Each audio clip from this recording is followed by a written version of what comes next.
We have a very interesting demographic in the nursing population in the United States. Of course, predominantly white in terms of the degreed nursing population. And then also lots and lots of immigrants who've come into the country to be nurses. Not enough African American nurses in the higher echelons of nursing. And so the racism that is embodied in the culture, it shows up in the profession. So how do we build the relationships across these racial lines and within the profession that enhance the capacity to cope with the structures of hierarchy that are exploiting and denying the humanity of the nurses themselves? This is where racial healing circles, support groups that are intentional in their design to deepen the connections between people. We have to be intentional about telling the truth about the structures and then designing mitigating strategies that will bring people together and offer the affirmation and the support, and indeed the resources that are absolutely required. So, the way that I think about anti-racism is pretty simple, and that is, we don't talk enough about how white people are harmed by racism. It is in very distinct and specific ways. They are deprived of the excellence and brilliance of those of us around them who have to fight white supremacy all the time. They limit themselves in their own leadership out of scarcity. I mean, I'm dealing with this right now. The reason I have 2 interim roles is because white women in nursing have no clue how to step forward and lead without thinking they are robbing a Black person or a brown person or a Latin person or, whomever of an opportunity to lead. Well, the Truth, Racial Healing, and Transformation framework is really a strategy.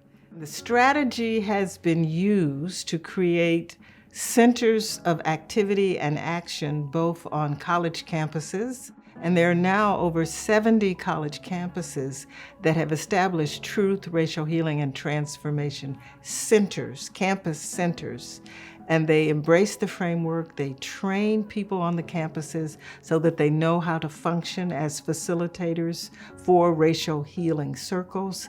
And they develop action plans for their campuses in terms of how will they transform their campuses so that they no longer embody and pass on to generations this false ideology of a hierarchy of human value. There are a lot of great people out there who would do something different if they knew what to do and that it was going to be effective. So I think that's a really important group of folks to focus on.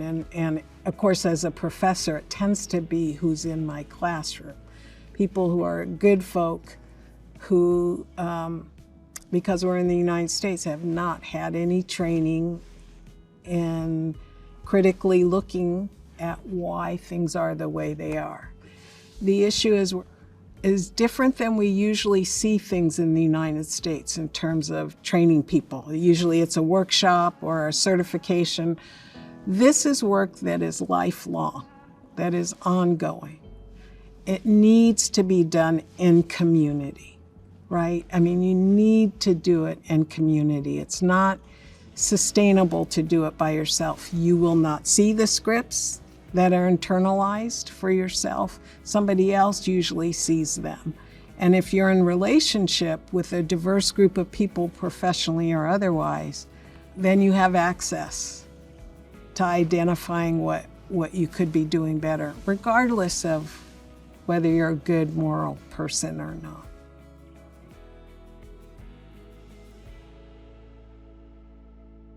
Here's the thing that I do want us also to change in nursing that we could actually really fix, and that's the association of white lady culture with nursing.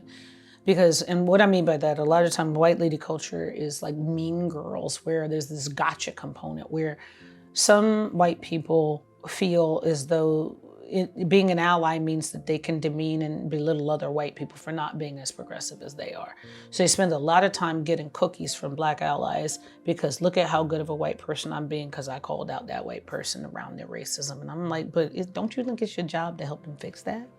Like, where's the redemptive narrative in that?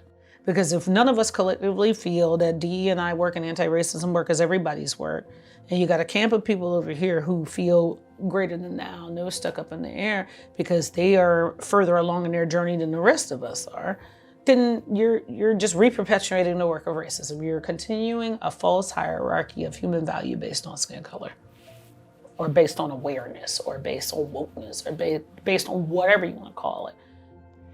I want to tell a little bit longer story about Nicole, who's a white woman who has done so much work on herself and is an important person that should be part of every institution's change process. The white person who can talk to other white people, the white person who other white people can see, hey, she went through it, she's not dead. The second day of class, I do this exercise that illustrates for me one of the lessons of Paulo Freire's Pedagogy of the Oppressed. And it's a race where I take two students, I tell them before, and then I pretend to call the race, but then start putting obstacles in front of one of the students. And I put a few obstacles over here because nobody has a problem-free life. These are things that they cannot move. A chair, my laptop. And I say, you all have the same straight line. You cannot go around or make your own path. You have to go straight. People often weep because they had never seen it depicted that way. Nicole was off to the side, quietly tearful. And I remember I asked her, because I'm very careful about the person crying and that becoming the issue, especially when it's a white woman. And then we all have to make sure we comfort the white woman and let them know they're good people and all, and then we lose the lesson. And I just very quietly said, are you okay, or do you want to describe what you're going through? And she very quietly said, no, I'm good. If I need to, I'll go outside, but please keep doing what you're doing.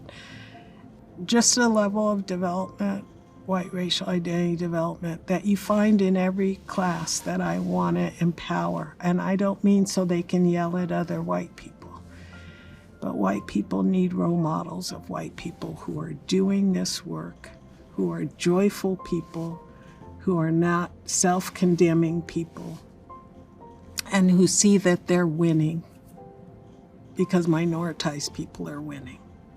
I heard a story recently of Nicole who talked to a white person who was uncomfortable with this black space, who had been probably unwisely invited to it given her racial identity development. She was very early, so very basic questions about why people were feeling things so differently and using this language, and that wasn't a space for you to be. But because Nicole was there,